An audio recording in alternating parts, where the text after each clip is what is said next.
আপনি যদি কেকেআর টিমকে ভালোবেসে থাকেন তাহলে ভিডিওটিকে লাইক করে দেবেন। বন্ধুরা, গম্ভীরের নেতৃত্বে কেকেআর 2012 ও 2014 সালে আইপিএল খেতাব জিতেছে। মেন্টর হিসেবে গম্ভীরের নাইট শিবিরে প্রত্যাবর্তনে ফের স্বপ্ন দেখাতে শুরু করেছেন ক্রিকেট প্রেমীরা।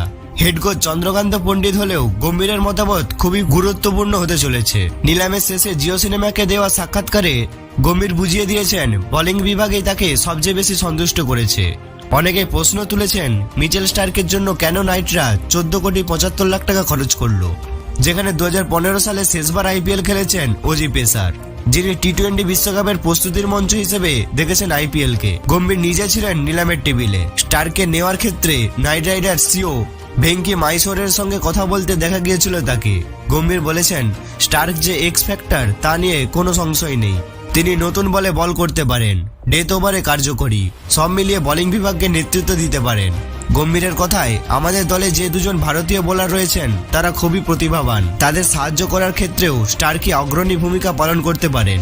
স্টার্কের বোলিং যেমন গুরুত্বপূর্ণ তেমনই গুরুত্বপূর্ণ বোলিং লাইন আপকে নেতৃত্ব দান, দলের অন্যান্যদের সাহায্য করার মতো বিষয়টি।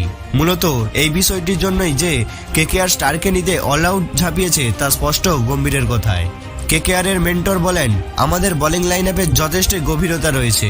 আমরা সবসময় চাইছিলাম বোলিং বিভাগকে শক্তিশালী করতে। ভারতীয় দুই সীমার হর্ষিত রানা ও চেতন সাকারিয়ার পাশাপাশি রয়েছেন Mujibur Rahman, Gus Atkinson, Sunil Narine, Varun Chakravarthy, Mitchell স্টার্কের মতো বোলাররা।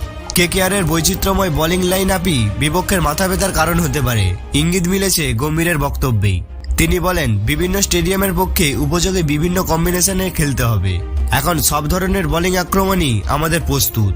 শক্তিশালী ব্যাটিং লাইন আপের চেয়ে শক্তিশালী বোলিং আক্রমণ নিশ্চিত করাকেই তিনি যে প্রাধান্য দেন তা বুঝিয়েছেন গম্ভীর। গম্ভীরের কাছে কেকেআর শুধু দল নয়, একটা আবেগ। তিনি বলেন এর কারণ কেকেআর এ খেলে ও সততার সঙ্গে নেতৃত্ব দিয়ে পাওয়া প্রচুর ভালোবাসা। গম্ভীর চাইছেন 2012 ও 2014 পুনরাবৃত্তি ঘটাতে। তা যে হবেই তার নিশ্চয়তা নেই, তবে শেষ রক্তবিন্দু অব্দি লড়ার মানসিকতাই গোটা দলে ছড়িয়ে দিতে চান নাইট মেন্টর। কি বন্ধুরা, আপনাদের কাছে কেকেআর টিমটা কেমন লাগছে অবশ্যই কমেন্টে জানাবেন। আর আমাদের চ্যানেলে নতুন হয়ে থাকলে চ্যানেলটা সাবস্ক্রাইব করে দেবেন। দেখা হচ্ছে পরের ভিডিওতে। ধন্যবাদ।